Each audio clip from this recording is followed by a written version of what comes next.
I'm Eggy Drago. I am the cream of the crop. I am the yolk on top. I'm a part-time video store clerk, a part-time brawler. Oh yeah, and a full-time human being.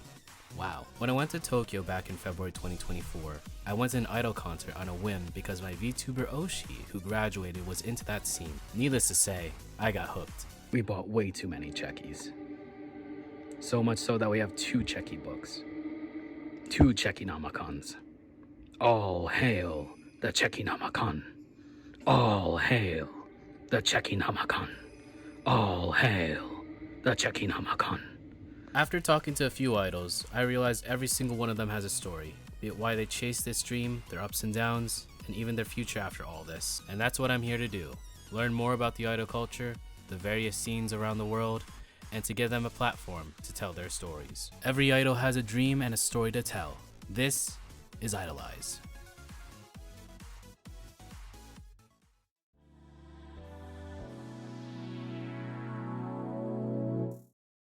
Internet, and welcome to Daybotcast episode 124. This is the #1 K-pop podcast not hosted by Eric Nam, that covers all things K-pop, Korean culture, and the Korean music industry. Close enough. Welcome back, truly Daybok. Since I'm going on vacation to see my family, but mostly to see my Oshis, Ando will be taking my place as IDOLEYEZ host. A video and photographer in the East Coast kaigai scene. We'll talk to him about his idol about how he even got here. All eyes on me. IDOLEYEZ, episode 38. Ando! Tonight.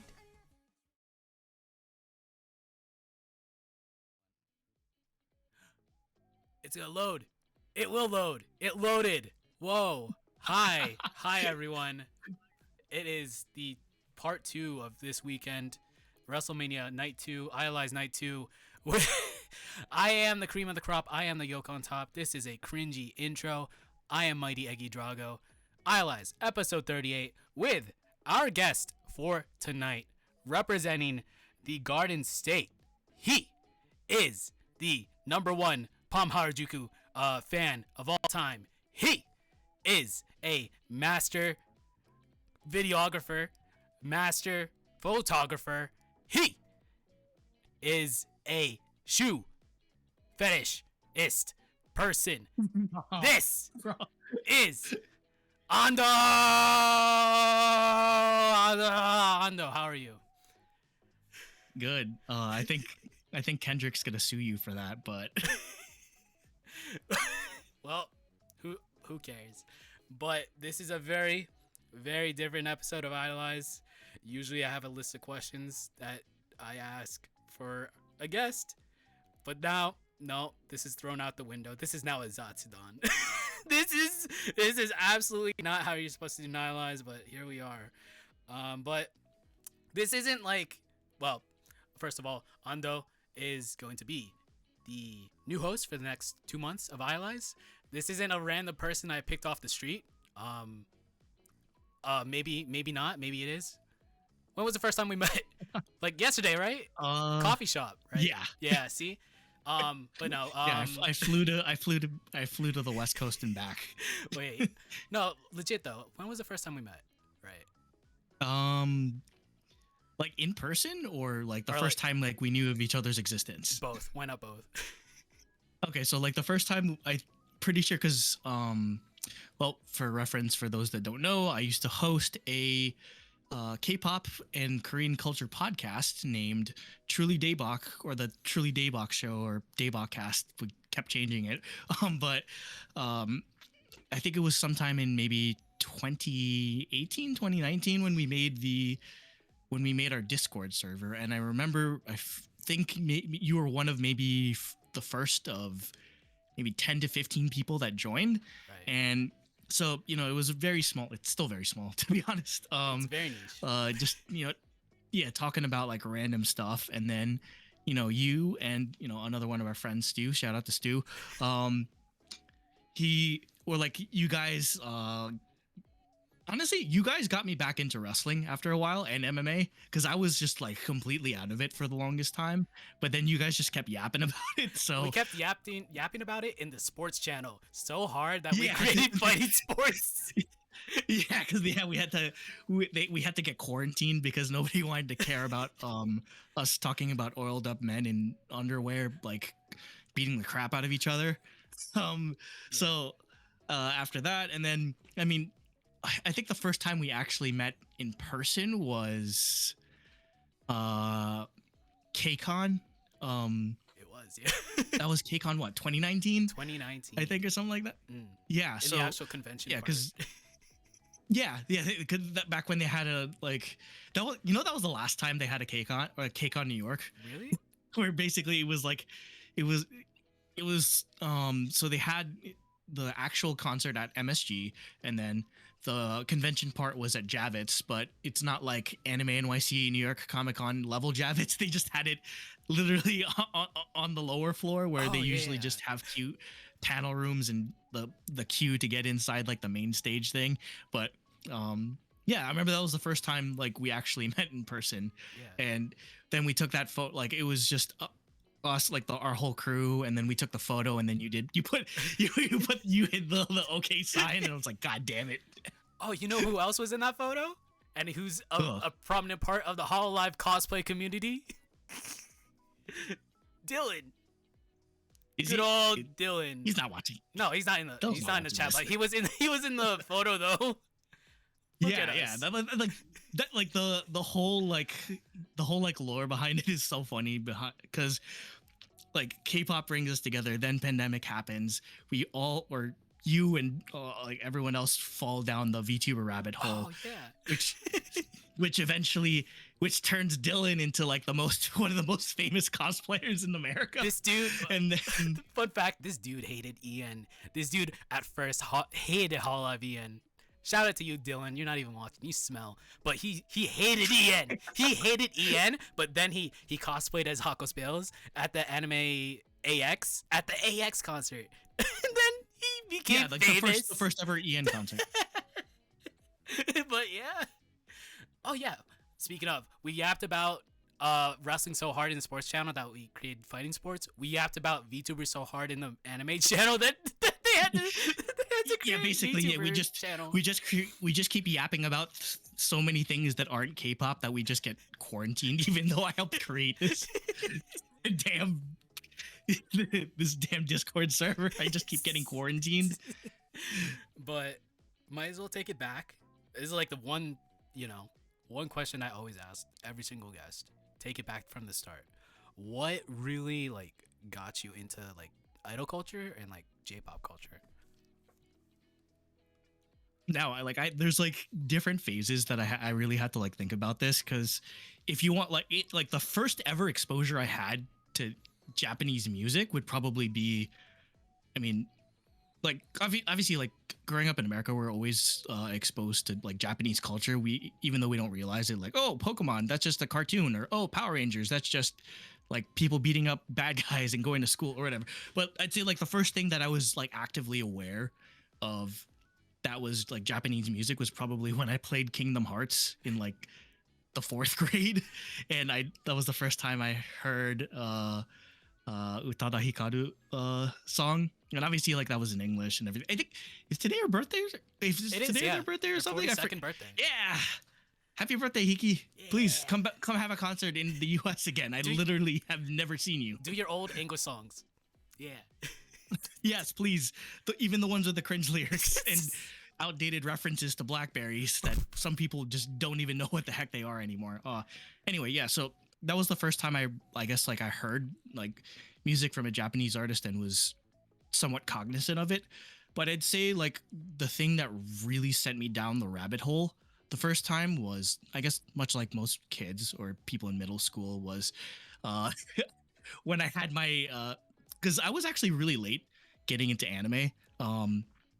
Like I think, yeah, basically it was 7th grade when I finally started watching, whereas even in elementary school, I had friends that were watching like Inuyasha and like whatever was on like Cartoon Network or Toonami at that point. But like where I really fell down that rabbit hole the first time was with with Naruto. And like I again, like this is dating myself. This was back when Naruto had was on YouTube with fan subbed, and it was separated in 3 parts. Oh yeah. So, and like that was like the first time I had ever really listened to Japanese music, and you know, was like, hey, this actually sounds cool. So I'd look up, I'd legally acquire the songs off of LimeWire and download them onto my my boot. I didn't even have an iPod. I had like some random MP3 player that like no, some random generic ass MP3 player, and then I'd load that and like wrestling themes onto there. So yeah, that was my like I guess middle school childhood in a nutshell in terms of just like learning or understand, or just I guess understanding for the first time that oh, there's music in other languages. It's not just all English. I see. Yeah, people don't know how to torrent anymore. They just like Yeah, they only know Spotify.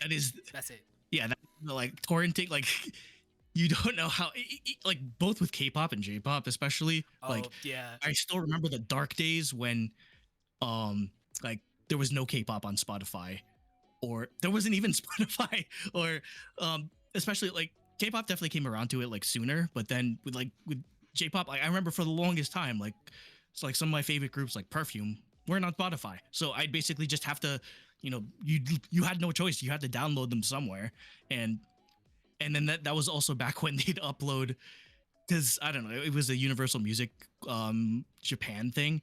They'd upload the MVs in like 100p or something Oh, like yeah. that, because they want you to buy the actual like Album CD so to that you get can get like the MV. full, yeah, to get like the full version of the music videos.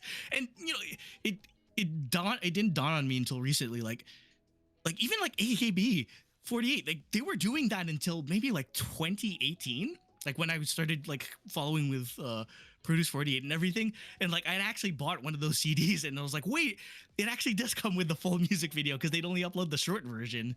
So yeah, you know, like you guys have it way easier now, getting or discovering all this stuff, because yeah, basically you were just stuck in your own silo or whatever was, you know, actually available to you at that time. Cause like even now, I think like Hello Project just got their stuff on Spotify, and it was like just a huge meme that like no, their stuff was on there, and like, but like even then, a lot of Chica idol groups, especially mine, my favorite, Crazy Fantasy, they don't even have their new stuff on. It's all the stuff that like that was just them. That was just like 2 of them, and now they have 2 members, and now they're under a new agency. So like, it's like shit, guys, put stuff on there, get more fans. Please. Yeah, it's like I know the whole thing about like, oh, you only make so much money off streaming, but in terms of exposure, it's just easily the best like platform or it exposes your music to, you know, people that otherwise wouldn't have been able to listen it or discover it or find it. Yeah, it's just all about accessibility. Oh, happy. Oh, Hello Project still isn't even on there. Oh shit. Well, Whoops. but I guess like, who would you? I guess this is Idolize, right? Might as well split this into 2 parts.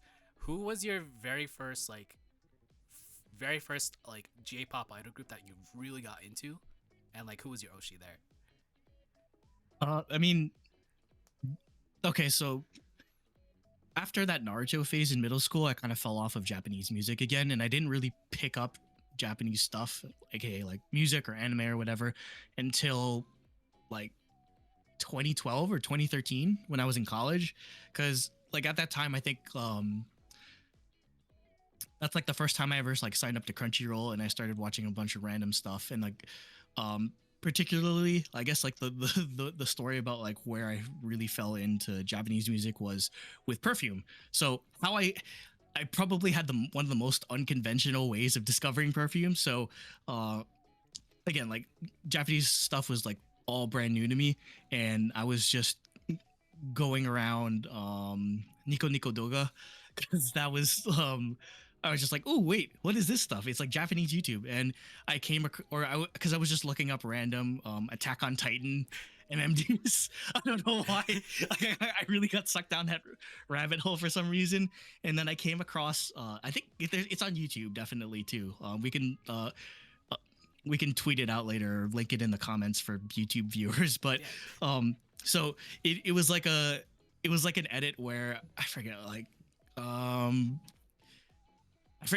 so they used the song Perfume song Macaroni, and I was just like, wait, this song actually sounds good. And like I had to like search all over for what group this was, what the song title was, because there wasn't any like attribution, or I had to basically just go look for it. And then I started listening to their music, and first like I'd see whatever was on YouTube, and then I'd download the albums. And then like right around this time was when they were just about to promote or release their Level 3 album, which I still think is my favorite J-pop album of all time. It's my favorite Perfume album. So yeah, it was. I basically fell in right.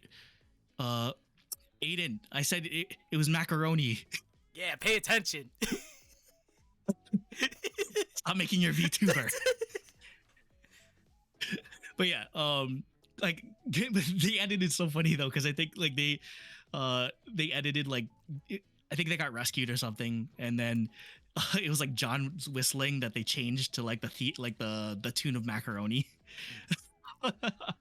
And then, but yeah, so once I fell down that rabbit hole and learned who the members were, I mean, even still to this day, it's like my probably the closest thing I have to Akamiyoshi when it comes to Japanese music is probably Achan. I mean, like, yeah, I know it's kind of basic. She's like the face of the group, but I don't know. It's always fun, or especially once I got to see them in person. The year after, like she was definitely the most energetic of them, and obviously like they weren't all that like fluent in English, but they tried their best. And yeah, I guess just especially like only really having been exposed to mainly K-pop at that point in terms of like discovering international music or music that's outside of top 40s radio, so to speak. I guess that was definitely a different experience, just because I don't know, I got like I'm not a music major or anything, but even as a layperson, I could understand like the difference in structure and arrangement compared to K-pop songs are definitely a lot more inspired by American music or whatever is trending in the US, whereas Japan's definitely getting to that point now with certain J-pop or like idol groups, but especially back then it was almost especially anything produced by Yasutaka Nakata, like it was basically just like in a bubble or like a silo on its own, and I'd like never heard anything like that before. I was like, wait, like they're like a cutesy idol group, but they make EDM bangers? You kidding me? So I think that was probably this like the staying power, what got me hooked. And so from there, basically, like I honestly like I was very, I guess, timid when it came to trying to discover new music. For the longest time it was just Perfume, and then once I understood there's a producer that produces music for other people, and then that's how I got into Kyari Pamyu Pamyu or Capsule or Koltenmung Enka, or like he had like all these different projects, and like the through line with all of them was the production, which like I really enjoyed. And I guess it was sort of a double-edged sword in a way, because I got so used to the way Nakata produced songs that it was hard for me to come around to other styles of idol music, especially more traditional like idol groups. Like the first time I ever got exposed to AKB48, I was just like, I don't know if I like this. Or it was just so vastly different compared to what I was used to. I thought, are other idol groups like sound like Perfume? And obviously no. Like I remember like their tagline specifically is like both like idol and artist. Like they're very they're very unique in that way, where there's a lot more both on the visual side and the music side, it's a lot more comprehensive compared to, I guess, just what you'd call the vast majority or the I guess just like the overwhelming majority of idol music coming out of Japan. Yeah. Yasutaka Nakata is just unmatched. Yeah. Capsule's Yep. really good. KPP is good, even though they're kind of, problematic, I think. I guess. Maybe. Oh boy. I don't know. But yeah. But yeah, where am I going? But yeah, good to know about how you got into a perfume and then not really getting into. Are you like really, like most Chica idol groups are like mostly formulaic stuff, or like mostly like moe cutesy? Are you like into that? Yeah. Okay. I mean, I'd say a lot of, again, especially coming from like K-pop, or in general, or just coming from my perspective on how I approach music, where it took a lot for me to get or to completely or fully understand the whole idol aspect of it, because I like, for the longest time it'd just be, oh, I like this music, and I wouldn't really look into anything beyond it. So it definitely took a while for me to get into or to understand, or I guess just acquire a taste for like moe music, or just like very traditional idol songs. And I think a big part of what, I guess, just helped tune my ear to that style of music was, again, like anime, where that'd be probably one of the most consistent mediums where I'd be exposed to more traditional, or like, again, there's just so much crossover between any song and Japanese idol music, where sometimes they make like anime with like idols, like Love Live or whatever, or sometimes like J-pop idols or idol groups make OP and ED songs for anime. So that was probably the that's probably how I was able to, I guess, get used to it and learned what I like and what I didn't like. And like, I'd say even now there's still, I still have particular things that I look for when it comes to music.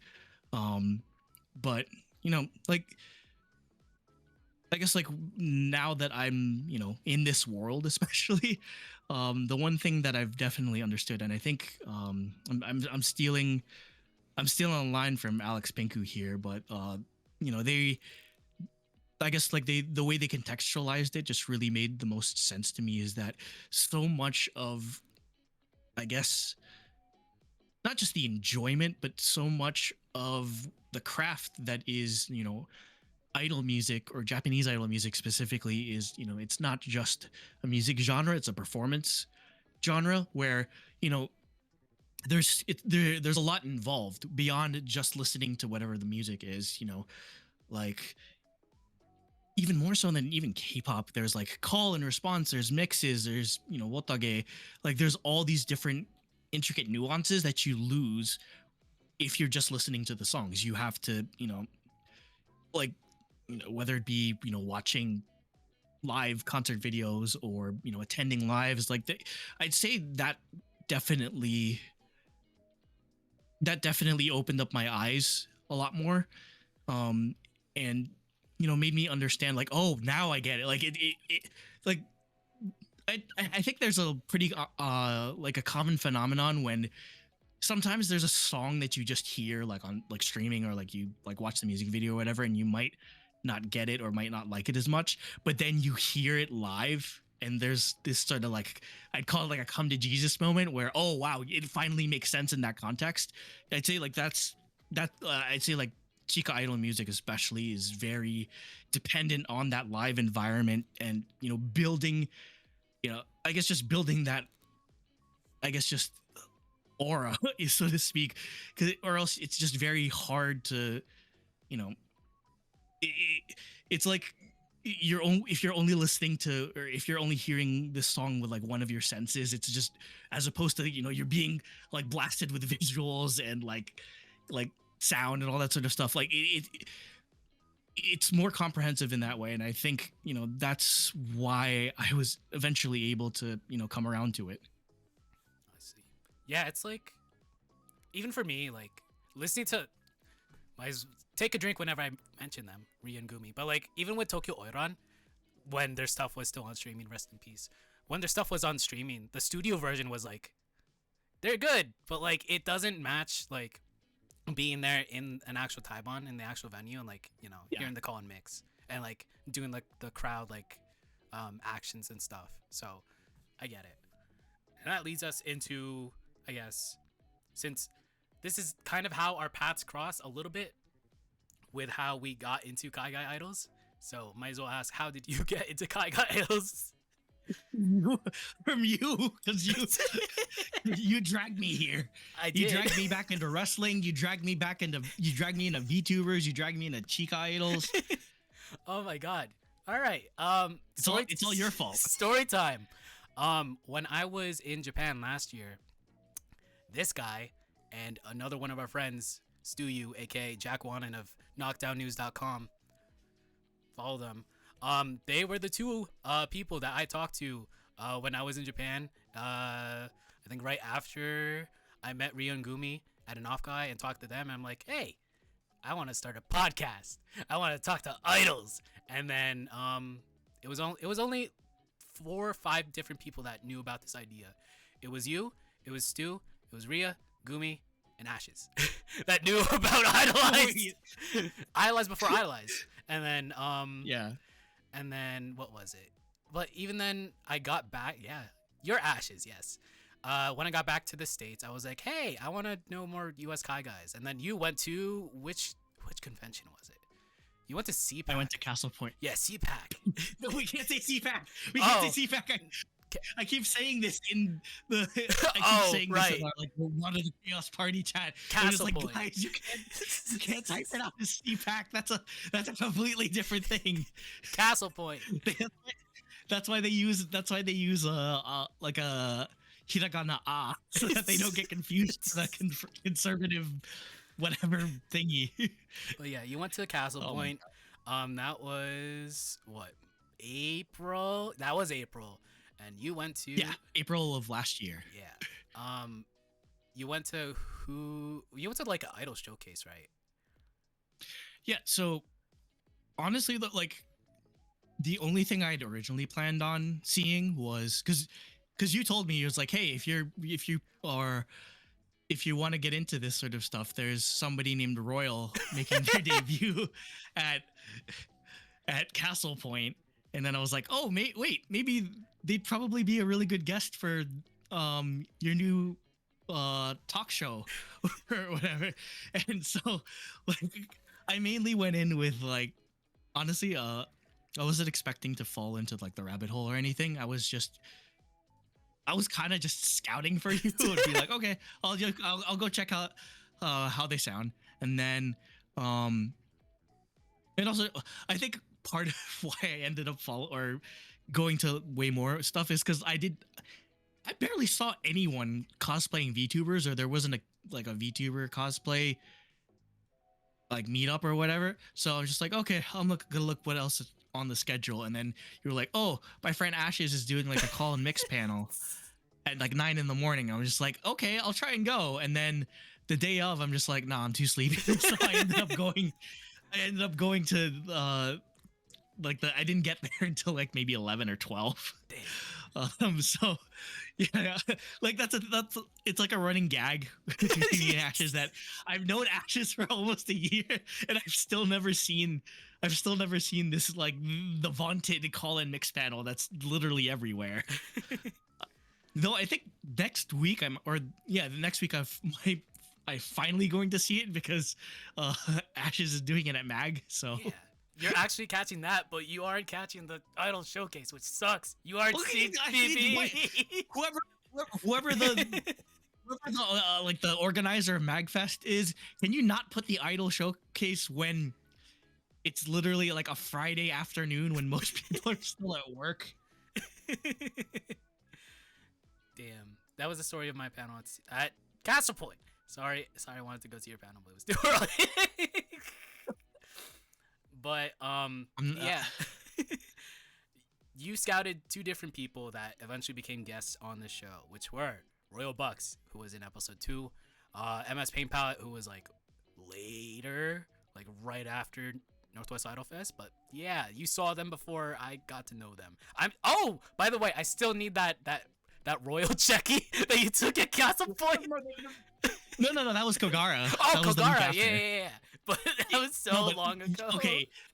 No, okay, so like, but I think the first one I technically saw at Castle Point was MS Paint Palette had like a solo set, and then afterwards was like an idol showcase, which also had Palette, and then that had Pond Ranger, My Urania, like all these people that I didn't know of, because I'd just be saying like, oh, do you know this person? And then you'd be like, oh, I know them. Like so that was my only like reference whatsoever with it. And then like they had like another idol event happen. Yeah, Castle Point's weird where like there's like a main like convention area that actually looks like a convention area, and then there's a bunch of random hotels around it where they just borrow like the conference room. And so it's just like they had like, it was less of a like a singing idol showcase and it was more like a cosplay idol type of thing that they had in a conference room on the first floor of some random hotel. And you know, like I was just I enjoyed it obviously, and like I'd be there, like I wanted to get there early enough so that I could be like towards the front so I can take pictures that I never uploaded anywhere. And then I think like either later that day or the day after was when Royal had her debut set, and yeah, again like I got there really early. Not gonna lie, I think the only other person in line with me was Ashes, but I didn't know who Ashes was. Because I thought Ashes, because like Japanese music fan, probably a dude. So I was just I was just completely like, you do not understand like the amount, like the flashbang, like sheer shock that I was in just seeing that, like, oh wow, this is like 90% of the people in this crowd are like girls or like female presenting. I'm just like, wait, what? Like that like that totally like breaks the stereotype of like Jay Woda's being like nerdy dudes wearing flannel and like all that sort of stuff. Very old, going batshit insane with the wotage and wearing the hoppies. So you know, like, that in and of itself was kind of helped break, I guess, preconceived notions, or just helped me understand that, like, oh wow, everyone loves this type of music, not just like guys or not just girls or whatever in between. So you know, like once I saw Royal's debut, I think that was when I waited for Royal to like get changed and like come out, or I think Royal was leaving the con too. And I went up to Royal and was like, hey, I was at the thing, or I was at your debut. That was really good. Hey, so my friend named Eggy Drago is planning on starting this podcast where he interviews like kaigai idols. Would you want to be on it? And then she was like, oh, that sounds cool. And so she takes a photo of my phone. And then I don't think she didn't follow you for like a week or two or whatever. Right. She didn't follow you until I reminded her again at Kagara. But you still have the photo. But yeah. Oh my god. So you went to Castle Point, you saw Royal, you saw MS Paint Palette, and then you didn't meet Ashes, but I guess later down the line you knew everyone. So yeah. Oh boy. And now I'm here. But now you're here, a year and 11 months later. So yeah. Yeah, something like that. Oh, might as well. That was like your first like idol showcase thing, right? What was the first like true like kaigai idol event that you went to? I mean, I guess like the Kogata-con idol showcase kind of counts, but again, like that, about half of that was like cosplay idol dance performances, and then Royal was one of the only few who performed like singing or like did an actual singing performance. So probably like the first real one was on Natsumatsuri, since you dragged me to that. I mean, it could have been like there was like a Hogata-con after party or something like at the same venue in Carteret. And I think when I went to Royal at the Iho table, she kept pestering me to go, but I'm just like, no, sorry, I'm EP. Like, so I just didn't. I just ghosted. I didn't go. Um, so yeah, Natsumatsuri was the first proper one, and um, yeah, like I'd say like that was. It's not like not like seeing or the environment was too much of a shock, but because like I'd obviously like been to like anime conventions and like Japanese music adjacent type of things, so I've been exposed to people that do otage or people like call and mix and that sort of thing. But it was the first time I guess I was just fully immersed in that kind of environment. So in a way, yeah, that was fairly new, and and also I guess just like the whole gimmick table thing and like getting checkies or whatever. Like again, something I had experience with through like wrestling and like going to Japan and all that sort of stuff, but never really had any experience with that in terms of idols or like meeting, or like that's the thing. It's that I'd say the biggest, I wouldn't say like barrier, or like I guess like the biggest thing that I had to get used to was just how accessible kaigai idols are comparative to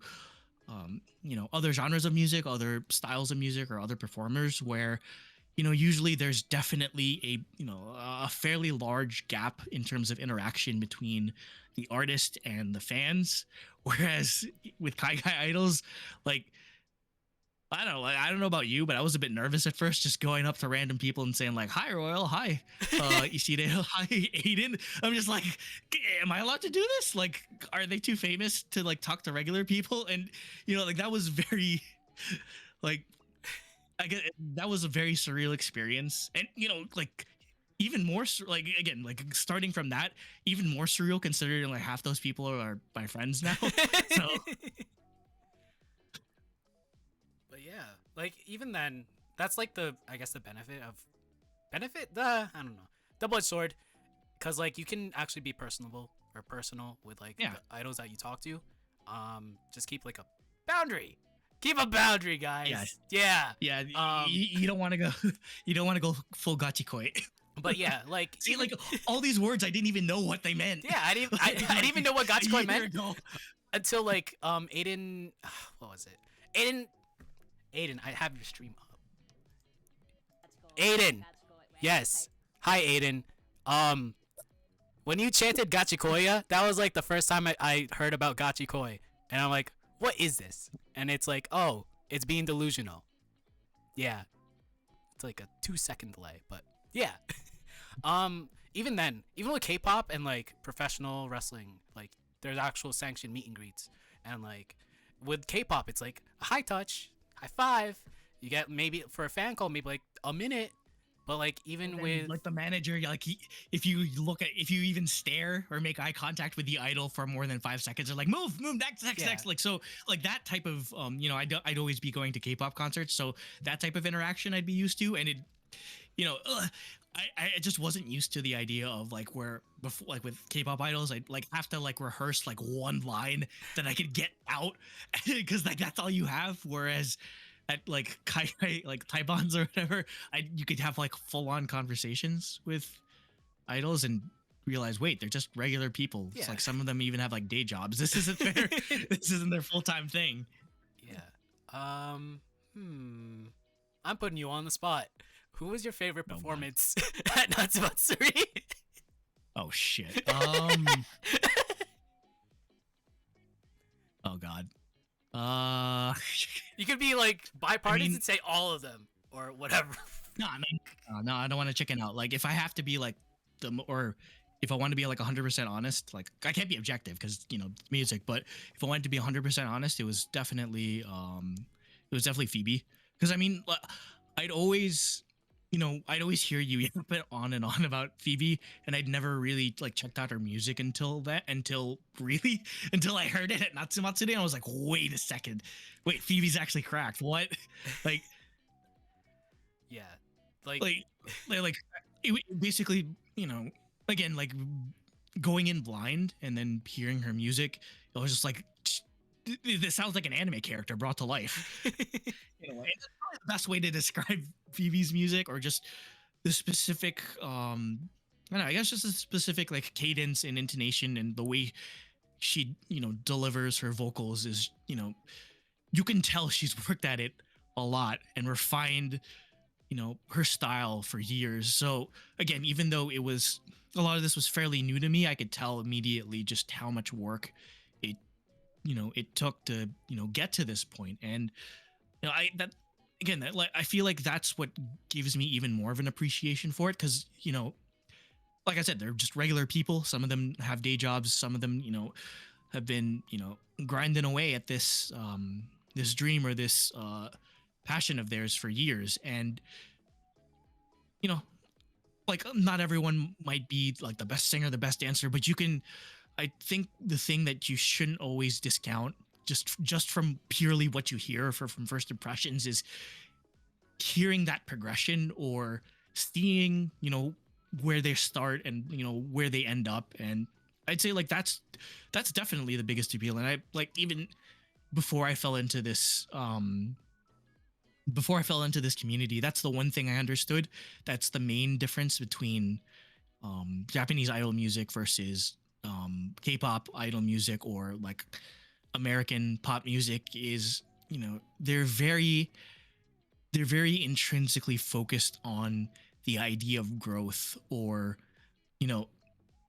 seeing them turn into, I guess, just like you get to see the sausage cook being made, so to speak. Whereas a lot of other types of music, you only get to see the finished product.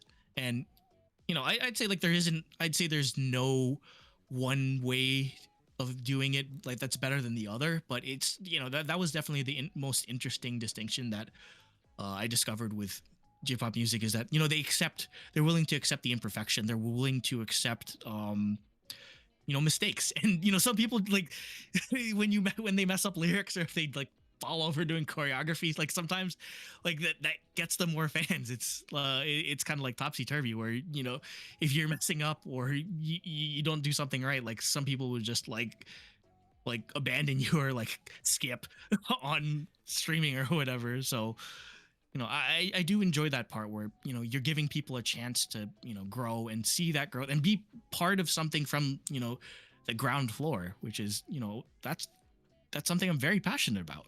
yeah, like you were there for Royals stuff. I was there for like one performance, so I don't really count. But you were just there for mostly everything. So like, yeah, you saw her like improve her performance. So like.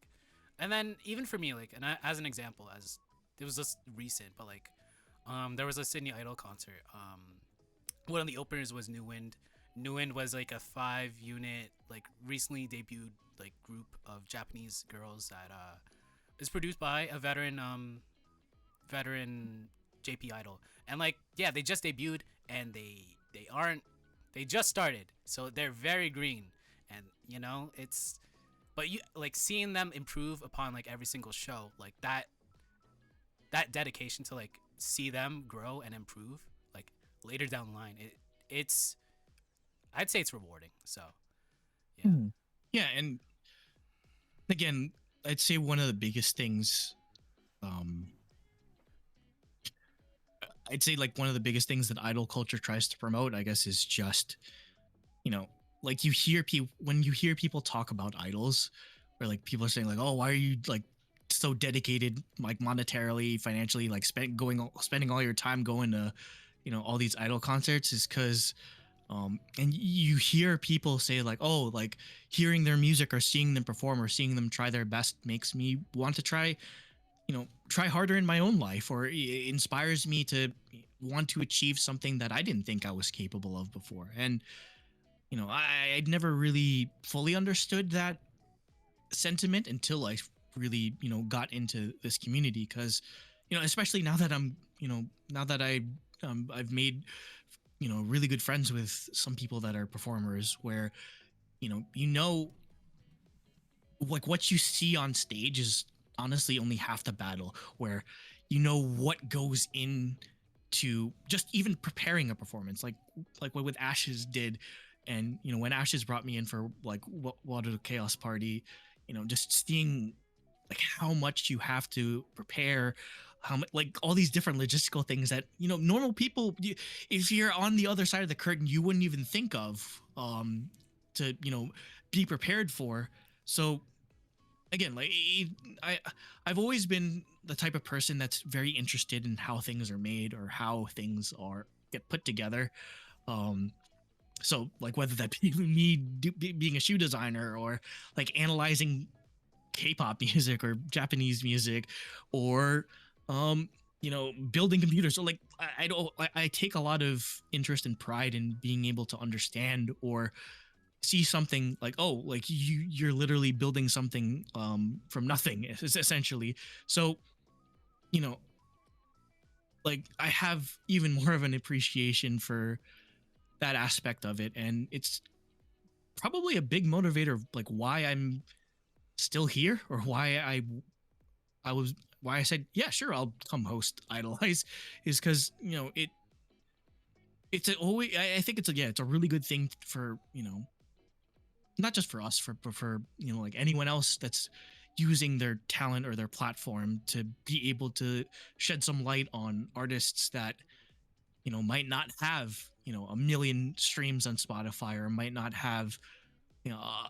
like an in-depth discography. It's that's always been something I'm passionate about when it comes to music, is not just discovering new music that you wouldn't turn, or you wouldn't find out about, like, without digging, or like something that's off the beaten path, but also sharing sharing that newfound enjoyment I have with other people. That's why I started Truly Daybach, where it used to just be, oh, me, Nate, and Jacob just talking about the music we loved, and we didn't really have anyone else to talk about K-pop with at the time, because it in terms of American, not just popularity but acceptance, it was very much in its infancy.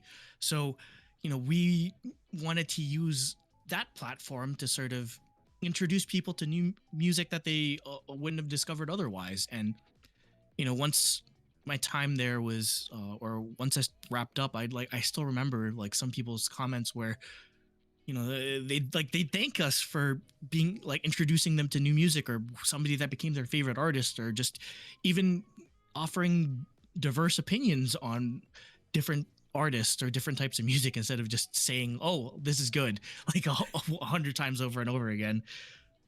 So like I'd say like that's probably my biggest goal for this Idolize residency, is again just providing a platform for people that I know work hard, that might not have exposure otherwise, and just let people see how awesome they are, in all honesty, or just how cool they are, and hopefully help them. They say like rising tide lifts all boats, so help bring more exposure to ultimately everyone in this community. Right. I think that was the main goal for me, because like my whole thing with Idolize was like, hey, like there's a lot of interesting people, even bottom floor, ground up. When I met Ria and Gumi, take a drink. When I met them, it's like interesting that they went from the Sydney scene into like JP, and like how they had to, especially with Gumi, like she kind of struggled, and then to find an audience, and then even with Ria, same thing, joining groups and then disbanding and then finding an actual group, and then they're doing fine. But like even then, like if, for example, if you just knew Phoebe's Phoebe, you don't really know her outside of like maybe streams and whenever she talks about herself. Yeah. But like what is like their experience within this, like what, like talking about songs, talking about like previous performances and stuff, like because even before Idolize, there was only one interview, I want to say like one interview with Phoebe, but they didn't really touch on like their idol stuff. And then with Melancholia, there was one interview with him, but it was pre-transition. so it's very outdated. Mm. And like even people, shit, even like Alex Pinku, even like Royal Bucks, even Ashes, like you know them as them, but like put them on the show and get to know them, you know? Like that's the point of this. Like there's more detail from surface level beneath that. So, yeah. Yeah, and again, like speaking of Alex Pinku, like they're really good at I guess just explaining like meaning and message in the songs that they write or specific songs that they enjoy or perform. And again, like I'd say another thing that I'm passionate about besides music is just like the whole idea of, I guess, just discovery through like intersectionality, if that makes sense. So like something I'm really into is that okay, I have one group of friends and then I know that they like this thing, and then I might have another thing that I like. I'm just like, hey, check this out. And so, you know, I mean, that's like that's like me. That's like how I got into VTubers. That's how I got into kaigai. That's how I got into Chica idols. Like all this sort of stuff. It's always cool to, I guess, just discover or understand different parts of people beyond what like one thing they're known for. Like especially for me, like I'd hate it when people would only know me for one thing. Like, oh, like Andrew or Ando, like he's, over my life I'd be known as different things. Like, oh, he's like really into video games, or oh, he's really into shoes, or oh, he's really into K-pop. And like obviously like all those things are true, but I guess just what I'd want people to understand more is that there's, it's all of those things combined that make me who I am.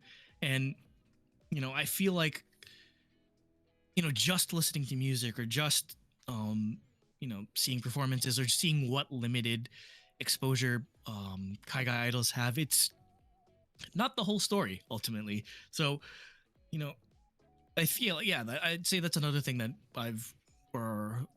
I'm really excited for, or just really passionate about, is just understand what what their music process is, or how they I guess just like what resonates with them to such a degree that they want to create music or want to perform on stage, and just analyzing those motivations and hopefully helping inspire other people to pursue whatever their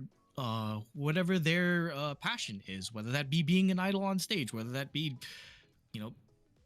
I don't know, just applying for a job, or just like doing some type of career that you think would be terrifying otherwise. And like again, like that's a thing that I've honestly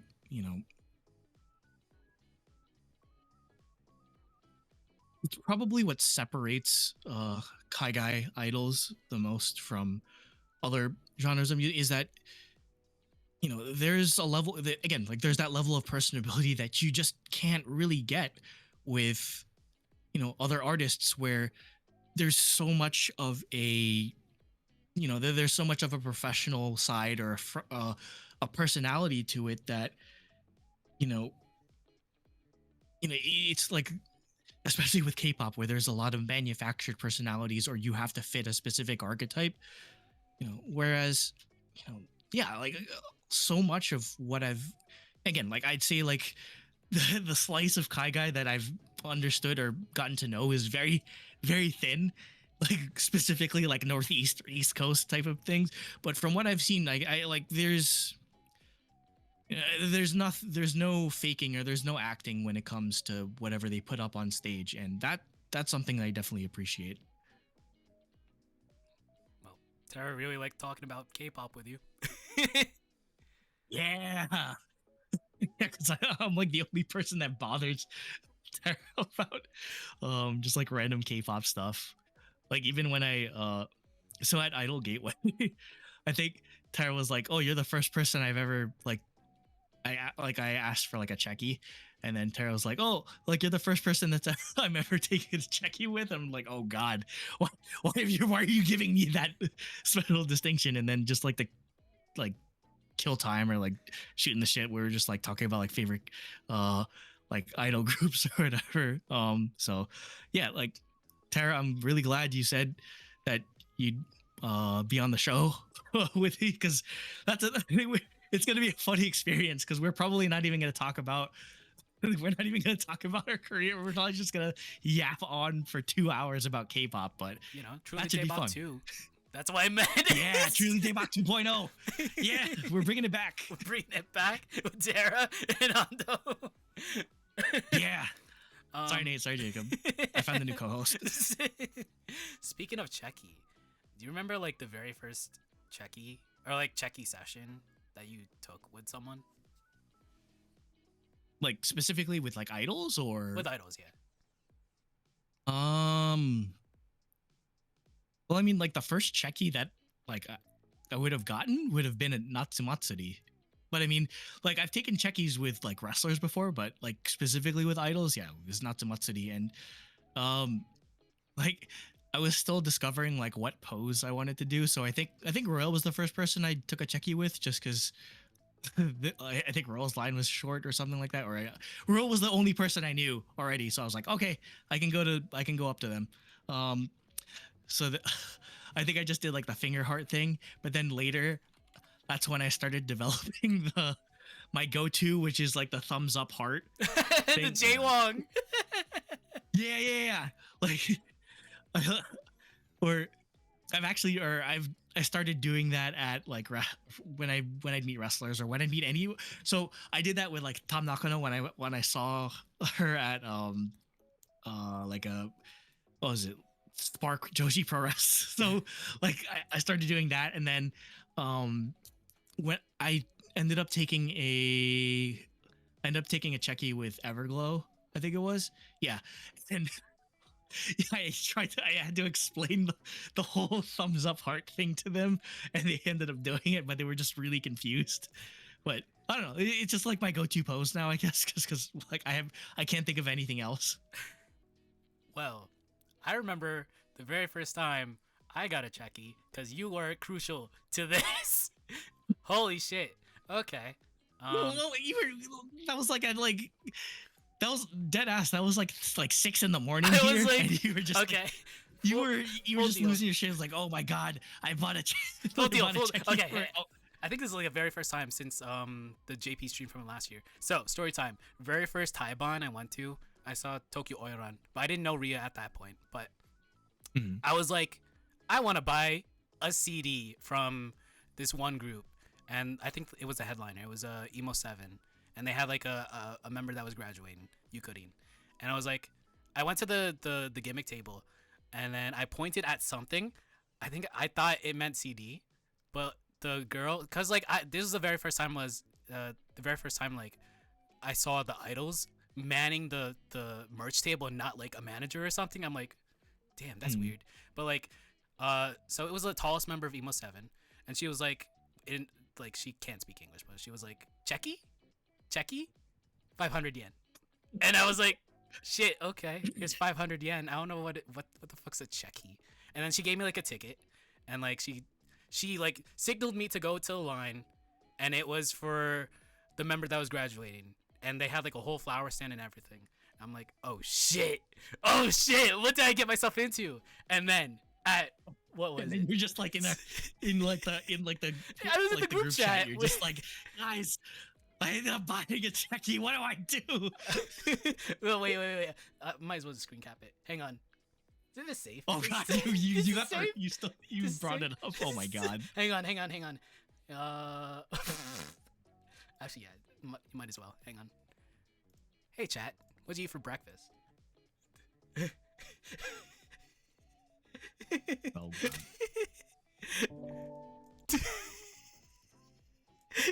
Oh, there it is. Oh shit. Where is it? How do I adjust it? There we go. How'd you buy one on accident? I pointed at the cheapest option. I was like, shit, is that the CD? Nope. It was a Checky. It was a fucking Checky. I'm like, oh no, I have to meet the fucking idol. And then it was so awkward because you, instead of like telling me something, you opened up Google Translate and then screen capped it, and I was like, oh shit, might as well use Google Translate. But yeah. Oh god. And that was. You thought you understood more Japanese than you actually did because you showed what I told you to say on Google Translate. Yeah, and we basically had like a. So she pulled up her phone, she opened up Google Translate, JP to English, type, and that's how we communicated for like a minute. And that's like how I got to know Yukurin from Emo7, who graduated to do family business. I don't know if she was being truthful for that. I don't know where she is, but yeah, that's my Czech experience because he was involved with it. So. Yep, I was translating everything basically. Oh shit, you were also there when I was fucking panicking at the off guy. Hang on. Let's see. Wait, which off guy was that? It was with Ria. So I was like, Oh yeah, I bought like at the izakaya. So I was like, Yeah. izakaya and like Tokyo Oiron. I guess they're gonna perform and then the fans will eat, like, you know, together. I didn't fucking know that you were going to like, you know, be personable with like the idols. So I was like, oh, this must be like, so, because like the page was like, you can get a seat with Ria or Tsukasa or I or Momochi. I'm like, hey, you know what? I want to be a Ria fan. I'm gonna sit with all the Ria fans. But no, it fucking meant you were gonna sit right in front of Ria. And I'm like, fuck. I was like, oh shit. And this is quiet, not really talkative, introverted me. And like I didn't talk as much before IDOLEYEZ. I'm like, oh shit. So yeah. Shit. I might as well find the screen cap. Fuck. Oh yeah. I mean, while you're looking for that, I do have another story about like not idol related, but like the first time I was ever exposed to a Checky or like what like doing like a two-shot sort of thing was remember in 2019, like when I went to Japan in October and like I went to a Tokyo Joshi show. Oh yeah. And so like that's like that was the first time I'd ever experienced like the whole gimmick table thing. But at that point I wasn't really confident enough in my Japanese to be able to just go up and talk to someone.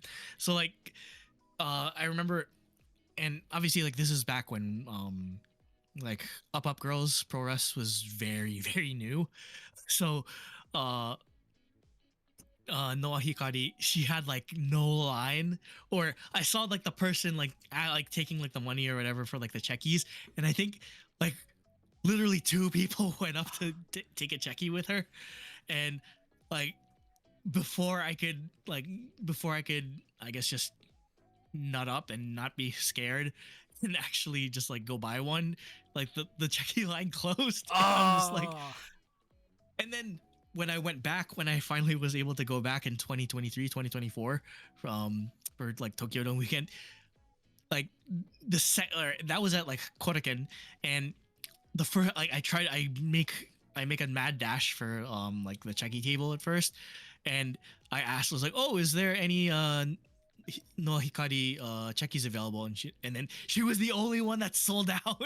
Like I was even able to, like even Maki Ito had checkies available but I was surprised, and then now she's like literally fell off the face of the earth, and so I can get a check with her again. And so like that, like now, like learning from that experience, anytime there's a checky, I basically I take that opportunity because I have no idea if I'll ever be able to get a chance like that again. Oh, I found the screenshot. Screen cap. Hang on. This is literally sitting face to face, chilling well with an idol. So like, Ria went to the bathroom. I'm like, I might as well pull out my phone. And there's this like office worker dude on my left. He doesn't care. I'm like, oh shit. I might as well just type out to the group chat. It was like 1, 2, 3. Was it like 4 a.m. at that time? Like your time, right? Basically, something like that. Oh yeah. my god. I don't know why I was awake. But I was panicking. I was so bad. I didn't know what to do or talk about. Oh my god. But yeah, I was drunk. I was really drunk. Oh my god, I was so drunk. Especially at that, I went to like back-to-back off guys, and then It was that one, and then Gumi's like birthday. Oh one. yeah, that I remember. Oh my god, Yeah. I was plastered. I was plastered. And then yeah, but I can actually talk to my Oshis without being drunk now, so that's awesome. Oh yeah, I mean, that's definitely an achievement. I don't know if like, well, I guess just because like that's the thing. I don't know. I don't even know if I have like a Chica Idol Oshi or a Kaigai Idol Oshi yet. Mostly because like now I'm friends with like half of them. I'd feel weird for me to say like, oh, you're my Oshi. I'm just like, I just talk to you on a regular basis. I'm like, nah. And also I feel bad for whoever I say isn't my Oshi. I'm like, sorry. Like that's the thing. Even with K-pop idol, like, you know how you're only allowed to stand like one, or like, or Nate would have like a formula where it's however many members divided by like 2 or something like that, and then like minus whatever. So basically like 9-member group, you could have up to 2 people as your bias or something like that. So, you know, like I there'd be no rules for me. I just like, oh, do I like this person now? Sure. Yeah. Like the first girl group I ever found, like Girls' Generation, I went from Jessica being my bias to Soo-young to Taehyun, and I'm just like, you know, like whereas there's some people like they will only have one Oshi, not even just within like the specific group. They'll only ever have one Oshi, and I'm just like, that's insane. I can't just say I only like one idol out of, you know, the plethora of idols that exist in the world. That's just way too much pressure. I mean, like, I break the rules because like I have technically 3 Kami Oshis, and you're definitely supposed to only have 1. So, yeah. So, it is what. I mean, hey, who cares? Buddhism believes in. Actually, no. Like, they don't even have a god. So, like, you have 3 gods. Who cares? Shintoism has 1 million. I guess a primary part of you being in the kaigai community, one thing that is pretty much the thing you do at all these events is videography and photography. How did you really get into that? So like when I was still doing Truly Daybach, in 2019, I feel like 2019 was like the turning point of my entire life. Not to like turn this into a therapy session, but yeah. So we had planned on doing our friend Jacob, shout out to Jacob. He was doing study abroad in Korea, and we also like decided to visit Japan. And I wanted to bring like a camera to do like some vlogging, but I didn't want to use my phone necessarily. So that's when I started looking up, like what's a good camera that you can take video with that doesn't cost a fortune, and that's how I came across the Lumix G85.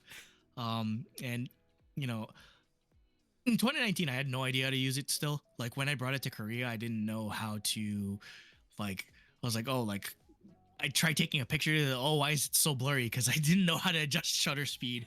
Or when I took video, I'm just like, wait, how am I supposed to upload it? Like, it was just very, like, I guess just like, I thought like, oh, since I know how to take all of these photos and videos with my phone, it should be easy with a camera, right? Nope. Not at all. There was definitely a lot of growing pains. And like basically after that trip, it just sat like in the corner of this basement, like collecting dust, because I really didn't have any inclination to use it. But where I picked it back up was during pandemic. There weren't a lot of activities to do, obviously, because you're just mostly like stuck at home. And even in 2021, when like things started opening up again, there was just very limited stuff that you could do. And mostly me, but also my parents, we got really into like going to on like a weekend or like a Friday night or whatever, just going to watch like minor league baseball games, because one, like the tickets are like $5, and two, the food is even cheaper. Like they specifically, like the one I went to a lot was like Trenton Thunder down in Trenton, and they specifically have like special promotions for like $1 pork roll sandwich night. And so I'm just like, I'm there. You kidding me? I love pork roll sandwiches. So I just buy like 3 pork roll sandwiches and watch baseball. And I don't know, just like after a while, I get, cause like, I don't know if it was necessarily because I was sitting close to, since it's obviously a small stadium, I'd be sitting close to like the home plate and everything. I eventually just like one day I decided like, oh, why don't I just bring this camera that's been collecting dust for the past 2 years, and I took it there. Uh, I had no idea what I was doing with settings. Still, like I basically like put it on automatic and just like fired away at first. But then, I guess just something clicked that time around where I started getting interested. I mean, like I'd always been interested in photography as a hobby. Like going back to when I was like 12, 13, like whenever I used to be in my youth group, when I used to hang out with more Filipino people, they'd always have like Filipino parties, and I'd be going around. Since I was very socially awkward and I didn't want to talk to people, I just go around with the camera and use that as an excuse to talk to people. So, but like I'd never edit any of the photos. I didn't know how to like white balance. I didn't know like composition or whatever. I just be like just taking photos. So yeah, it wasn't really until like I started going to more minor league baseball games and all these different events that I was just like, oh, I actually want to learn more about how to compose a good photo, or how to do sports photography, or what settings you're supposed to mess around with to get a good photo out of this. And at first it was just learning like with the equipment I had, which it wasn't like anything too crazy.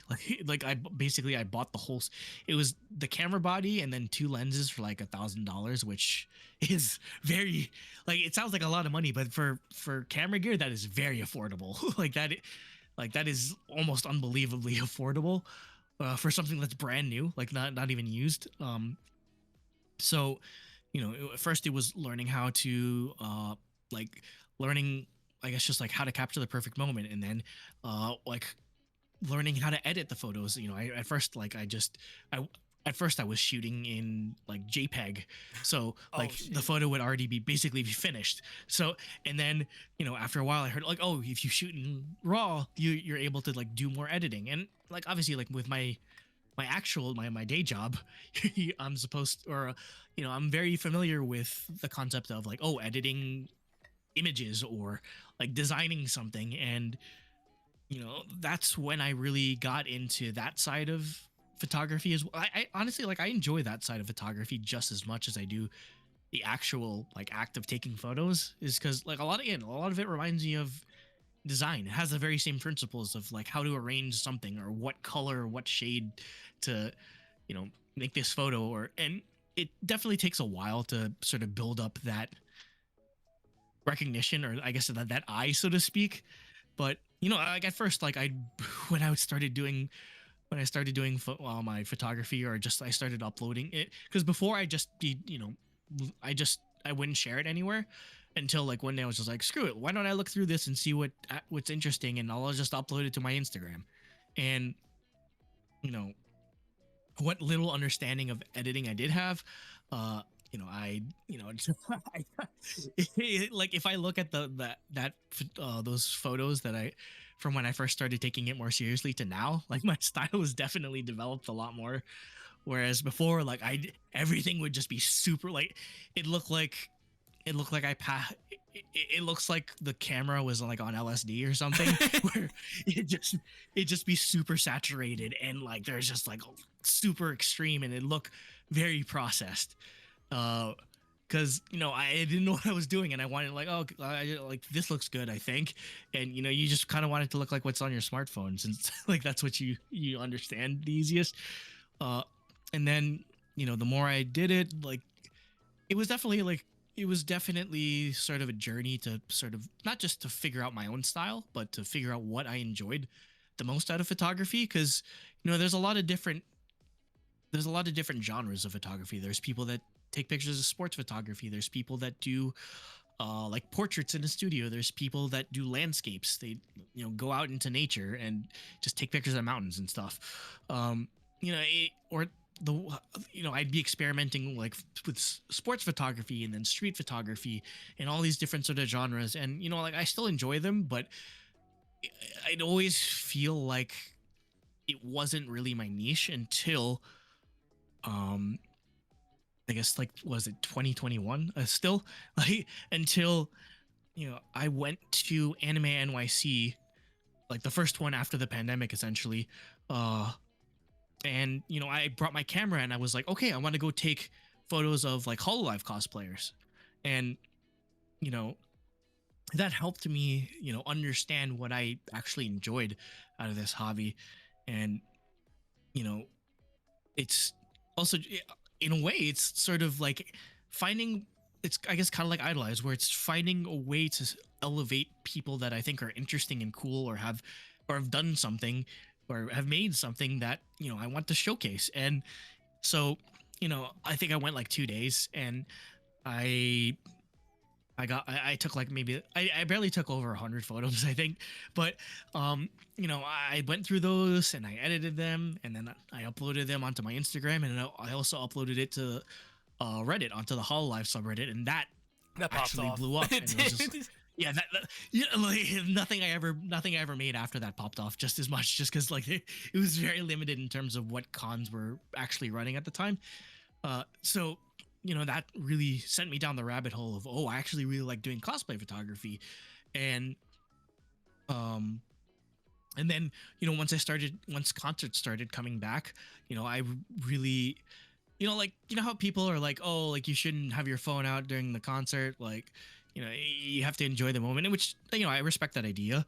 But I don't know, I guess for me, even like back when I was in truly Daybach, I like or I'd enjoy vlogging things, so that, oh, I'm sure there's people that might not be able to afford to go to concerts that would like to experience it in some limited capacity. So like that's when I really got into like the whole, like, I just take random clips, or like a clips of like 5 seconds of a song or 30 seconds of a song, and just upload that to social media. And I had no expectation of it being recognized outside of my tiny circle of like actual in real life friends. But then like even that sometimes, like, so if you go onto my personal Instagram account, there's one video that I took of Becky in. It was in like 2022. It was Becky in performing, oh god, Square, Square 2015, and she and like I basically, like, that was like a throwaway thing. Like I didn't think it would be popular. I'm still getting likes on that video 3 years later. And like if you look at my, like, if you sort everything like by most, that thing has like 15,000 views. I'm just like, where do you people keep coming from? Like, what? I guess just because I was like basically up at the front, and I was just like very close to Becky in, so like, it was probably the first proper fan cam I ever made. So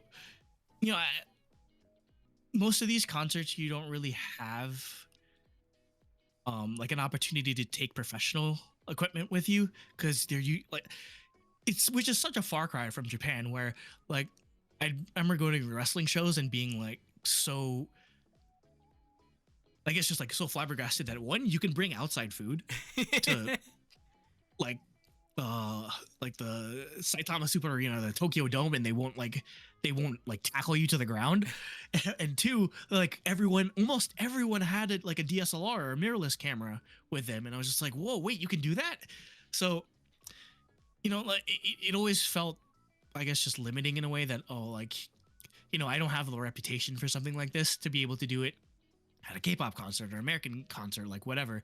And when I went to Castle Point or Kagara or Natsumatsuri, I think that's like when I really felt like, oh wait, this is my opportunity to actually finally be able to use this, I guess, this hobby of mine, that this thing that I enjoyed, but I'm actually able to do it for music now, where it was just very limited in what I was able to do before. So again, same sort of thing. I just upload, or I just take photos with no intention of getting any sort of recognition for it, or you know, having the actual like idols I take photos of noticing it. But eventually, the more I went to these things and the more I actually like posted, it was actually really cool to see. I'd say like the first big one was like most of the photos you're showing now were from Aiden's birthday live, uh, and like again, like this was at the point where I was still just basically doing this for shits and giggles. Like I was, I was like, okay, I just want to take my camera gear, I want to sit up front and take good photos, and see what I get out of it. And same thing with video, where like, and then I uploaded it, and all the people that performed at Aiden's birthday live, started responding like, oh wow, thank you so much, or like, I hadn't really been used to that in terms of not just somebody recognizing the work that I did, but also just like really, being thankful, or just like being outspokenly, appreciative of it. And and I guess that was technically the first time I worked an event because okay, this is a funny story, and I don't know if Aiden's still streaming or counter streaming us, but They are. they are. Oh god, Aiden, you have to pay attention. This is where I'm talking about the Checky thing. So, for Aiden's birthday live, obviously, like that was probably the hottest room I've ever been in my entire life. Like it got so hot, my camera like literally was just saying, "Yo, you gotta chill, or else this thing's gonna turn off because it's overheating." So, so afterwards, Aiden's obviously running their Checky line, and I'm just like packing my stuff up because I was just gonna go get in line too, and then like out of the corner of my like eye or whatever, Aiden's just like, "Oh shit, I forgot my Checky camera." And then I was just like, wait, I have my Checky camera on me. do you need to borrow it? And then they're like, oh my god, you'd be a lifesaver if you let me use the Checky camera. And then that's how I got roped into basically being like the Checky assistant. So basically, I'm like unpaid. Like, I mean, like no one was paid, but like that's how I got roped into being staff at the last minute. So, oh my god. So yeah, like I had my the what is it, the Instax Mini Evo, so like the digital one, and so I'd just be there. I'd like take the photo, print it out. Aiden would yap until like the photo started showing up, and it was fun. And like that was probably, I never really had any legitimate thoughts of working in an official capacity, just because I thought like, oh, they probably have people already set up for that. But yeah, like once I helped Aiden out with the Checky line, that definitely got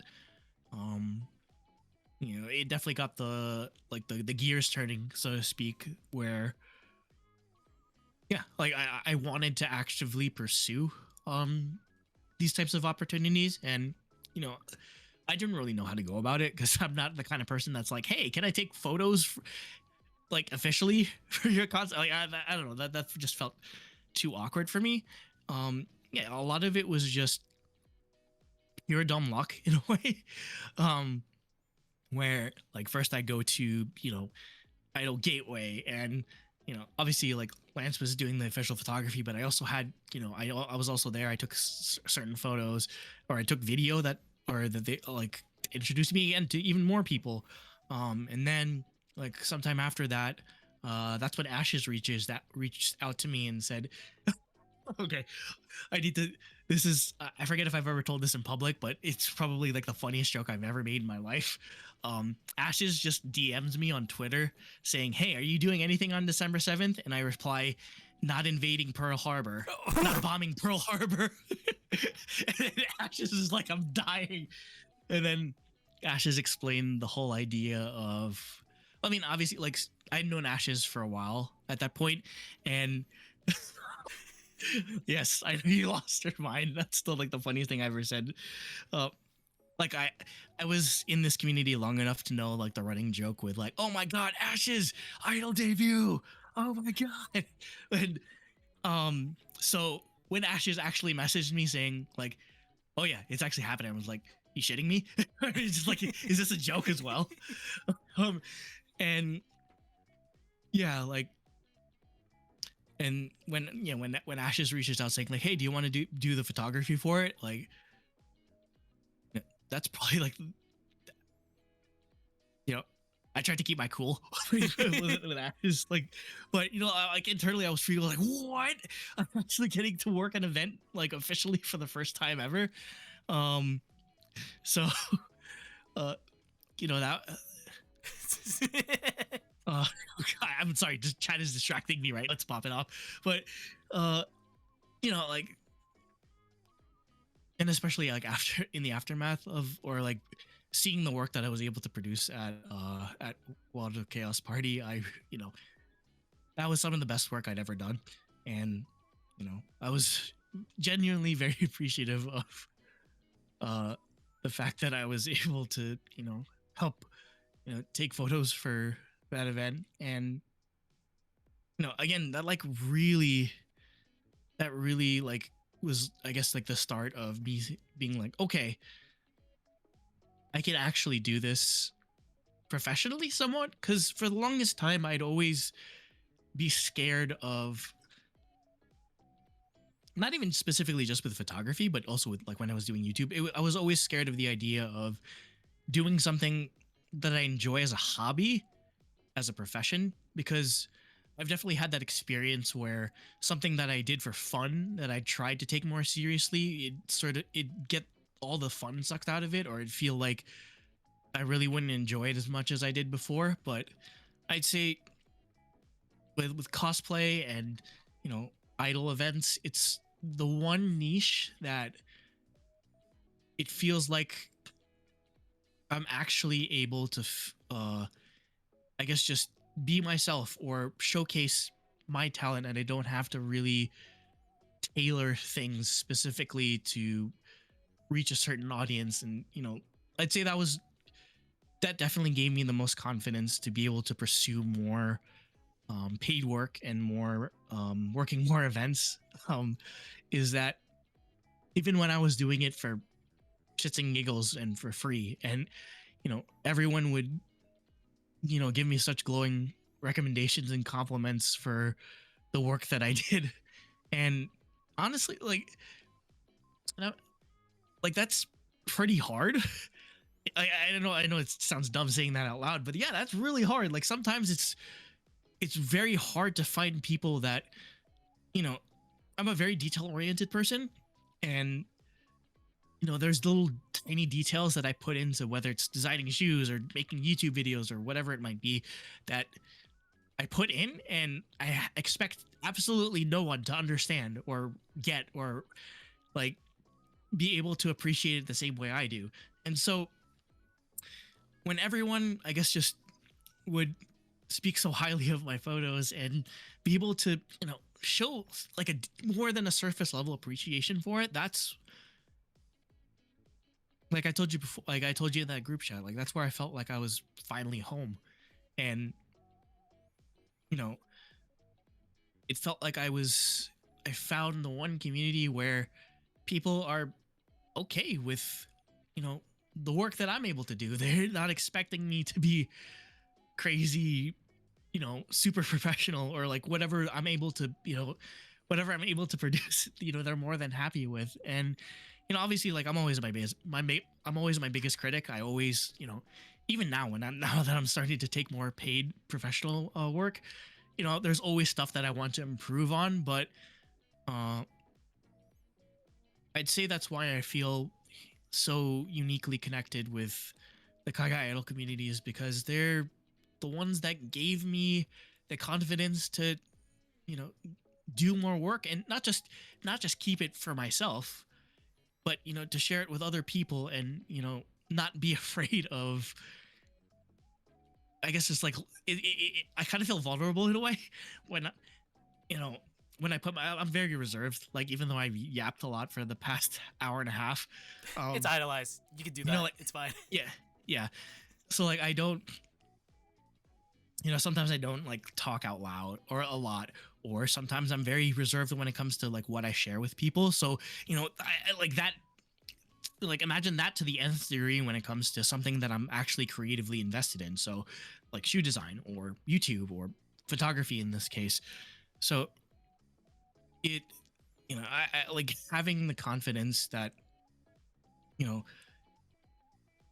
what I'm able to capture will be not just good enough, but be actually, memorable. Like what Ashes said, or she like Ashes basically still has the photo of Nani getting Oshi lifted at Wando Chaos Party, like pinned on her Twitter profile, and like specifically with that, there was one reply or one retweet that I remember so vividly, where somebody was like, if there was like a museum for like kaigai idol or like watage or like all that sort of stuff, this photo would be hanging in that museum. And you know again, like I most of the time I'm creating for me, but it's always just definitely, it's always such a huge bonus when people are able to understand and recognize the same things that I do and have the same level of appreciation. Or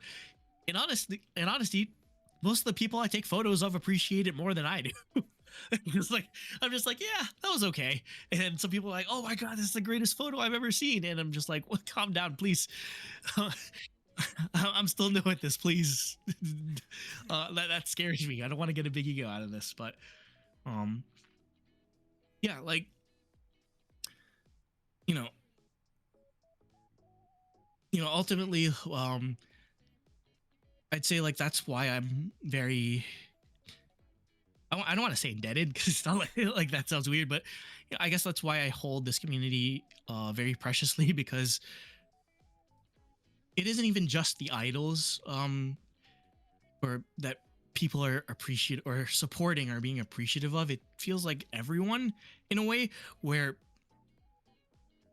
everyone has some type of creative contribution to it. So whether it be attending live events and being able to do like specific call and mix, or with Idolize, or me with photography, everyone's capable of sharing and supporting everyone in whatever creative pursuit they have. And that's, I honestly, like, I've been around the block. I'm like turning 32 this year. That's a very difficult thing to find, where people are willing to support you in all different types of manners. And I'd say that's why I've committed myself to I want to continue to do whether it be for an actual paid event, or getting paid in Korean hot dogs, or free free entrance to concerts, which is like legitimately that's all I want. Like if I can get into things for free, like I'm good. But the reason why I'm willing to go out of my way sometimes to do this kind of work is because I know the people that I work with will appreciate it, and it's more of a collaborative process, it feels like, than me being given orders, or like you do this, you do that. Like I'm not, the people, especially like the people that I'm friends with in this community, don't treat me like a machine that just takes photos. They treat me like an artist. And I guess like that's definitely something that they have an appreciation of as an independent musical artist, that they don't be able to recognize art in a different medium. And that's why like basically like I try to make every single possible show that I'm physically capable of, because not just to support not just to support the artists, but again, more opportunities for me to be able to use what I'm good at to be able to elevate their platform, so to speak. I see. Yeah, like you have done more for this community than me. So that's Nah, that's cap. No. That's No. cap. Nah, that's Nah, that's cap. no. You I've done more for the East Coast scene than me. I am just here. I bring people on, and somehow people like the shit. So you've done more for that scene than me. Full stop. So yeah. And I don't know. Yo, people in other countries know what IDOLEYEZ is. They don't know my photography. I don't know, because like even then, like I said it with Gumi, because like a lot of Aussie idols, like Hi Lily, Hi Lace, they say that like it's this shit is really important to the Aussie scene, and even though I'm like I fucked up with Aussie Open, because like that was when I had 0 fans, or like not a lot of fans compared to now, but like yeah, I guess I'm doing something. I don't know. But like you're definitely doing something with the photos. Like Yeah. the Nani photo is iconic at this point. But yeah. And kind of want to say. Do I want to say? Yeah. Fuck it. Royal was, I had in mind Royal to be the, I guess, temporary host for IDOLEYEZ, but because of time and whatnot, and she was like, nah. she declined it. But because you were also into the kaigai idol scene and also actually doing something, and also had previous experience on podcasts, that's why I asked you. So yep. Professional yapper for 3 years. So that's how. There was no application. I didn't meet you. I didn't like street cast you. You were, well, I guess like take it to square one. That I saw Truly Daybach on YouTube. I was like, oh, okay. And then I think Rob posted on Reddit, and I joined the Discord, and that's how we interacted. And then like that was 2018, 19, 20, 21, 22, 23, 24, 25. 7 fucking years later. We're here. We're here doing this. That's nuts. I don't even know how we got here, in all honesty. So, yeah, no, it's crazy. Like all the, like sometimes I feel like, I don't know if I ever tell you this, but sometimes I feel like you're like an older brother. That's like, you know, I don't know if you experienced this with your older brother, but like whenever you got really into something and then they'd sort of pretend to be interested in what they're doing, or just like, oh, that's nice, honey. Like when you tell your parents about like some weird ass hobby that you fell into, and they're trying to like placate you. Yeah. Like that's me at first, but then I'm like, oh fuck, I actually got into it. Yeah, you see, like I take interest in like the things you get interested in, and then I also fall down that rabbit hole. Shit, that happened whatever, with VTubers, right? Yeah, no, like so after you get sick and tired of kaigai idols, like whatever next like subculture or thing you want to fall down in, I will probably be there with like very shortly as well. I don't know if I'm gonna get sick of it. This is for life now. So until the whole community burns, I'm here for life. I'm a lifer. Yep.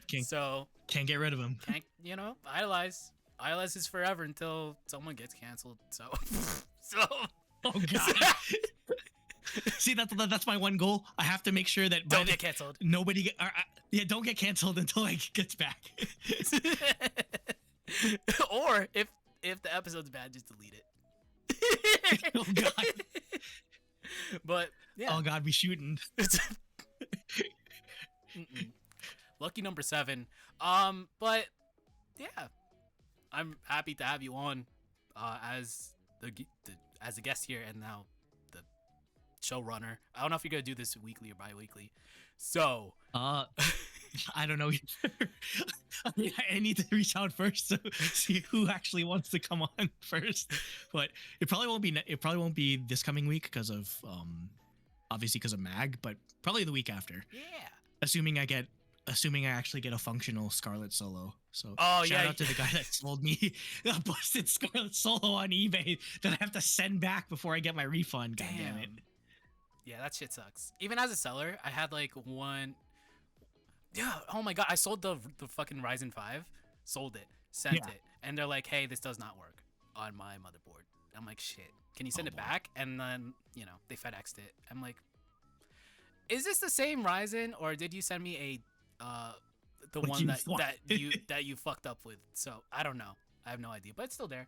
I don't know what I'm gonna do with it, but eBay returns suck.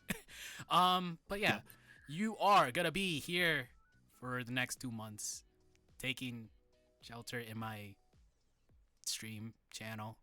I don't know, but do you have? You're gonna have to teach me how to use all this stuff Oh first. yeah, like, I've got Truly speed.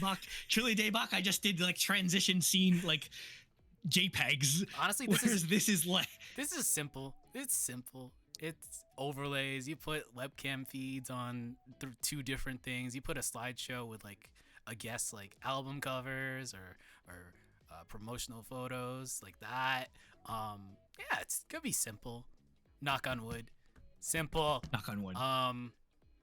But honestly, if there's like scuff, it's whatever.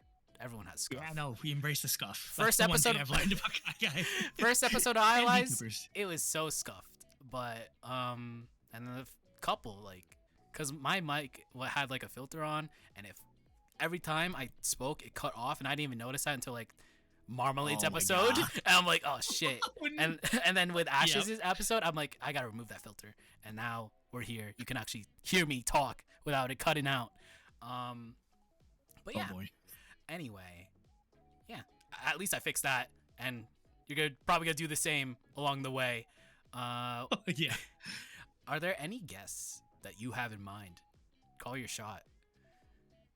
I mean, I kind of called my shot with everyone. Specific that I like when we made the announcement last or earlier this week. I basically just added everyone that I thought would say yes. I didn't add Royal because Royal was like, "Nah, I'm too busy doing Just Dance panels. Sorry." Or no, she wanted to save her. She wanted to save her second appearance when you guys do. Yeah. You guys are gonna do like the Hot Ones Yeah, episode on the that one was anniversary. the charity goal or something. Yeah, I'm down. Oh god. I'm See, fine. like I can't do that. I can't handle spicy food anymore, or else I will literally die. I'm good with So, spicy food. So you guys have fun with that. You guys can do that. Yeah. If there's anyone that I specifically want to call my shot with, that wasn't on that list. Okay, so the first time I'd ever had actual experience with, or I was first exposed to Kaigai, was randomly. I don't know how Stu got into this. oh shit. Yeah. It was Yeah, Station Youth Stu- Academy. Stu- that motherfucker. Stu showed me Satan Youth Academy, and like when you think about it, I found Kaigai before I even found VTubers. Like that was like straight after That was pandemic middle era. of yeah, that was 2020. Yeah. So like I found Station Youth Academy and I was like, wait a second, this slaps. And then I followed them, and then they ended up like disbanding, and then Non-Sweet came around, and you know my Oshi from Station Youth Academy also came over. So probably not listening whatsoever, but Jessica from Non-Sweet, if you have any sort of interest at all in being on a mildly successful Mildly. Kaigai I don't Idol know talk about show, that. But yeah. I hit me up. I think the only time I emailed Non-Sweet was like when I was doing the wrestling thing, and I was like transitioning and Yeah. like trying to ask for perms for like idol music. I emailed Non-Sweet, hey, can I use this track for my stream? And they didn't reply. So Oh God, they're pretty got professional, left on red. as in like they are big fish. So I don't know. Yeah, they're very busy. Yeah. But- I mean, hopefully that story of being of Jessica being my Ochi for like 5 years will move them enough to actually make an exception for me, please. dude, like That actually be a bucket list interview to have. Stu really got us into like Kaigai before Kaigai, cause like he got us into on He doesn't Station. even listen He to doesn't even Kaigai. listen. He was like in the area, any idol shit in Toronto, and he's like, Station, Nah. and then ACT, who I had a guest from. We can't say them, but they were a part of that group. But yeah, all roads lead to IDOLEYEZ, I guess. Like, you just need more Canadians on, and then maybe still listen. Oh yeah, cause I definitely have You a got to do a Canadian arc. Canadian arc, yeah. I have like a few names in mind, because you All met right, me. any Canadians out there watching or listening, if you are an idol and would like to be on this show, please reach out to either me or Eggy, and we will assemble the Canadian Avengers. Avengers. Yeah, why not? I don't know what else to say. I have no question sheet. That's all I got. This I'm is- all yapped out. This is all, oh, all right. Might as well take it home. It's been hour 50. So, Yeah. I guess it's time for the. I don't know if you're gonna continue this segment, but it's called What are we doing? the worst pep talk ever. For 1 minute, you have to give the guest the worst pep talk ever. But I'm saving this for special cases. If it was for Rhea, Gumi, or Phoebe, I'm gonna do no time limit, and I'm gonna fucking give you the worst pep talk ever for an hour. Might as well. Fuck it. Cause you are my friend. I am. No, no time limit. Andrew, government name Andrew. You're gonna do so well with this hosting gig. You're probably gonna be a better host than me. I ain't gonna lie. I fucking suck. I got lucky with this. Giving you the keys to the kingdom, really really just helps me out, while I'm gone, and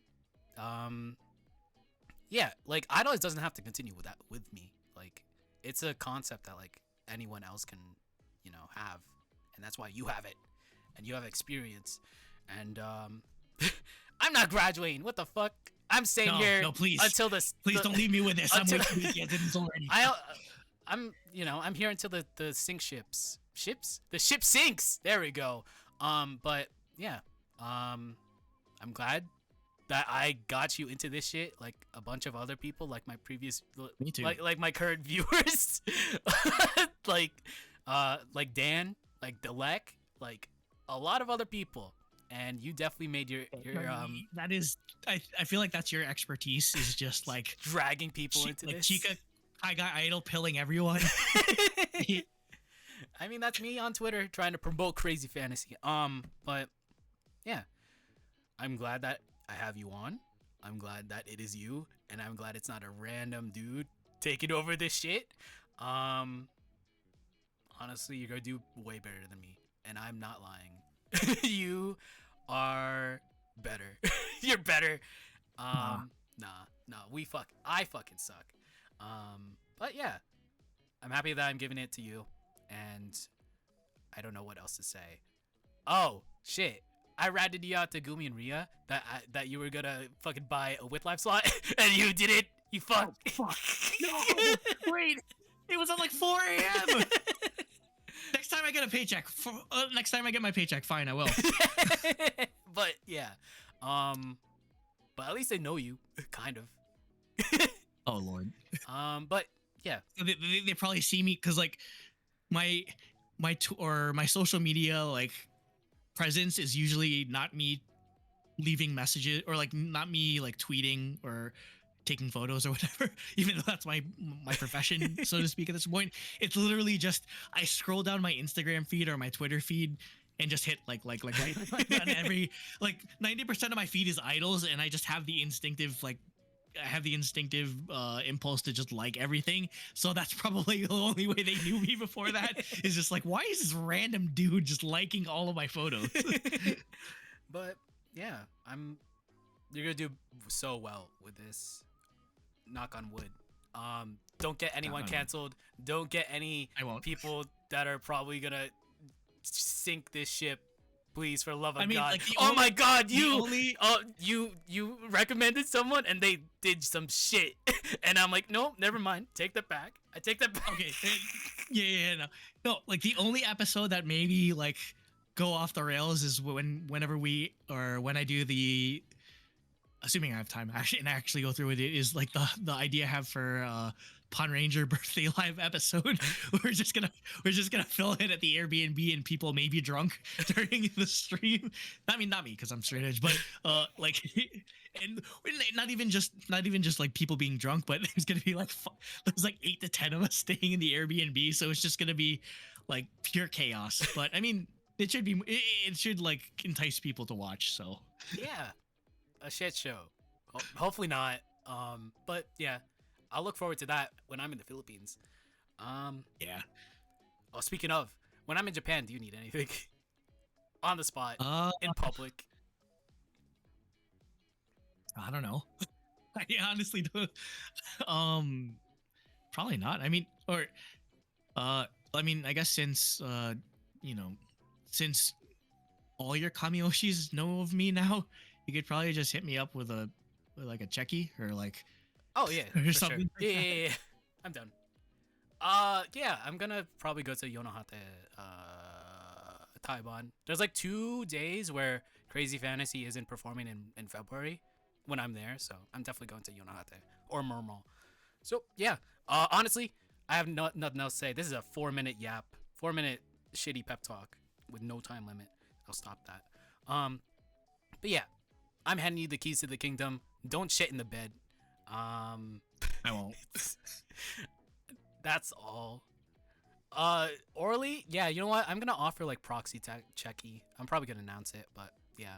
You're gonna be. You're like a fence. You're I'm like a drug fence. mule. Hey, get me money so you can get checky, so I can have more time to talk with Ryu and Gumi. Please. Yeah. Thank you. Yeah, because if you're not there, that means he just gets the yap more. Yeah, I think that's what Red Moon did. Because Red Moon got me checky.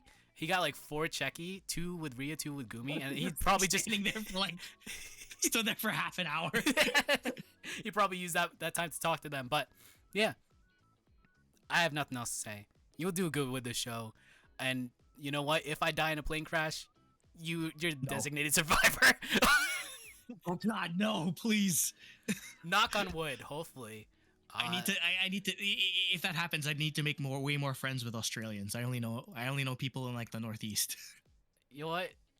Yeah, I have some Moto you could talk to.